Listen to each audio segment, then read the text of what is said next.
Ndugu zangu, hawa kina mama, msitese vijana wadogo wanajiua. Kama unajua mpendi, umuache. Sina kitu, amejinyonga kwa sababu ya mwanamke. Na unajua mwanamume anapojinyonga kwa sababu ya mwanamke, hata yule mwanamke yule hali yake haiwezi kuwa nzuri baadaye huko mamba huko, kwa sababu hata yeye ana mikosi. Kwa hiyo ni wapo ya wakole. Macheda alikuwa kijana wangu, alikuwa kijana wangu, nimemfahamu akiwa bado mdogo sana. Aliyenitambulisha kwa Macheda, aliyemleta kwangu ni shemeji yake Aladi. Niwape pole, Mungu ndiye kusaidia. Vijana wenzangu, niseme vijana, kama hujaoa usikimbie kwa kina mama. Oa mke wako, uishi naye, kuliko kukimbia kwa kina mama. Hawa watakumfanya ukatishe maisha yako mapema. Kwa mama na nyinyi tunawaomba, msiende kwa vijana wadogo, acheni waoe. Mnafanya maisha yao inakatika mapema. Vipi? Unamzidi mtu umri, alafu unakwenda kuchukua kijana mdogo, alafu anakufa au uonekani kwenye kilio. Acheni wa mama, usitesa vijana wadogo. Vijana na nyinyi mtafute wachumba wenu wazuri, mkae nao nyumbani, kuliko kukimbilia hawa mama wengine, sijui wanaitwa masingo mother. Au masingo mother hatari sana. Tumefanya sasa kijana wetu mdogo amejinyonga. Naye kwa amani, lakini tumekuwa tukishirikiana naye katika mambo mbalimbali ya kijamii, lakini pia katika masuala yetu ya chama. Moja kati ya vijana ambao ni watiifu, wapole, wenye nidhamu, hakika haielewa katika misingi mizuri. Lakini pamoja na haya yote, najua kila mwanadamu anapitia changamoto, lakini tunapokosa ukomavu na ustahimilifu wa kuvumilia, basi kama mwanadamu unaweza kuamua jambo lolote lile.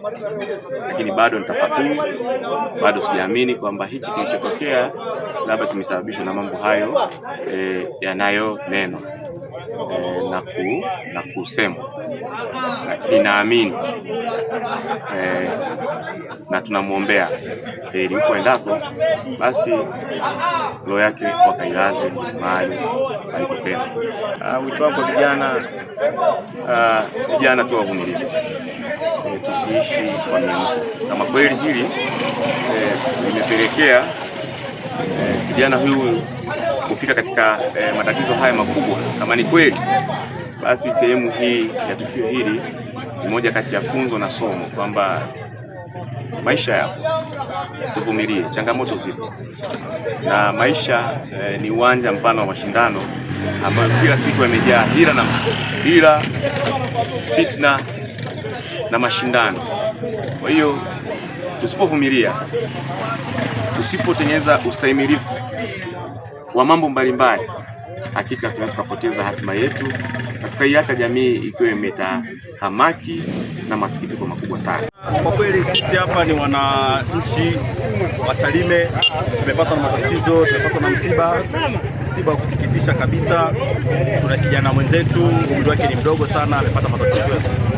Maana kwa maana ya kawaida amepata tuko nyumbani kwao hapa, tunauaga mwili, tunataka kwenda mwanzo. Jamani, sasa nataka kutoa wito kwa vijana kitendo kufanyika kiungwana, kinashangaza sana kwa. Kwa hiyo vijana, jamani, tuwe na busara. Kama una changamoto za kimaisha, pata ushauri, kutana na watu mbalimbali waweze kusaidia kupata ushauri ambao pengine unaweza kusaidia wewe kwa maamuzi mabaya kama aliyechukua.